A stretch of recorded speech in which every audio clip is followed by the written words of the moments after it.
সুন্দরবনে ঘুরতে যাওয়ার সময় শাশুড়ির কাছে বাড়ির চাবি রেখে গিয়েছিলেন গৃহবধূ রুম্পা ঘোষ। সেই সময় বাড়ি থেকে প্রায় 7 ভরি সোনা চুরির অভিযোগ ওঠে। এরপর থেকেই চুরির ঘটনায় রুম্পাকে দোষারোপ করে স্বামী ও শ্বশুরবাড়ির সদস্যরা। মানসিক ও শারীরিক নির্যাতন করতেন বলে অভিযোগ পরিবারের। বৃহস্পতিবার গঙ্গারামপুরে শোবার ঘর থেকে রুম্পার ঝুলন্ত দেহ উদ্ধার হয়। মৃতার পরিবারের দাবি, এটি আত্মহত্যা নয়, তাকে খুন করে ঝুলিয়ে দেওয়া হয়েছে। ঘটনায় স্বামীসহ শ্বশুরবাড়ির একাধিক সদস্যের বিরুদ্ধে থানায় লিখিত অভিযোগ দায়ের হয়েছে। দেহ ময়নাতদন্তে পাঠিয়ে ঘটনার তদন্ত শুরু করেছে পুলিশ। মারা গেল মানে কি ঘটনা ঘটেছিল এবং কতদিন ধরে এই ঘটনাটা চলছিল?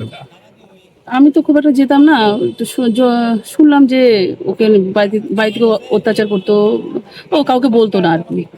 তো বললো যে যায়, আমি কালদিঘিতে গেছিলাম, ওখান থেকে থানাতে আসলাম, উল্টাপাল্টা করে দেখলাম যে ওর মাথার এখানে আঘাত আছে, মানে একটা ফোলার চিহ্ন আছে।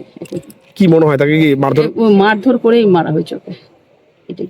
মানে কি মনে হচ্ছে তাকে প্ল্যানফুলি মার্ডার করা হয়েছে? প্ল্যানফুলি মার্ডার করা হয়েছে এটা। ও গেছিল একটু ঘুরতে গিয়েছিল সুন্দরবন, দুজনেই দুজনেই মোটামুটি সপ্তাহখানেকের ট্যুর গিয়েছিল। ওর ঘরের চাবিটা ওর মার কাছে ছিল, ও থাকে হচ্ছে ফার্স্ট ফ্লোরে, এবার মা থাকে নিচে। মার কাছে চাবি দিয়ে গেছে, মায়ের ছিল ঘরে, সমস্ত দায়িত্ব মার কাছে দিয়ে আর ওর ওখানেই খেত মা। তো এর মধ্যে ওরা ঘুরে আসার পরে দেখছে যে ওর লকারে সোনা নেই। সোনা মোটামুটি এই 70 গ্রাম, 70-80 গ্রাম, 80 গ্রামের মধ্যে।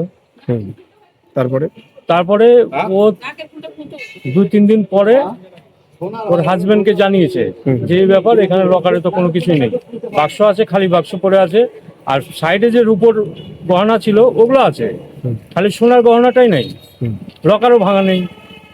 তাহলে এতে কি বোঝা যাচ্ছে, মানে ওর বাড়ির লোকই নিয়েছে, বাড়ির লোক নিয়ে এবার ওর উপরে দোষটা চাপাচ্ছে, এইভাবে মানসিক টর্চার করে ওকে মারধর করতো, করতো। এই কারণে আমার শালিকা আজকে এই পরিণত হলো।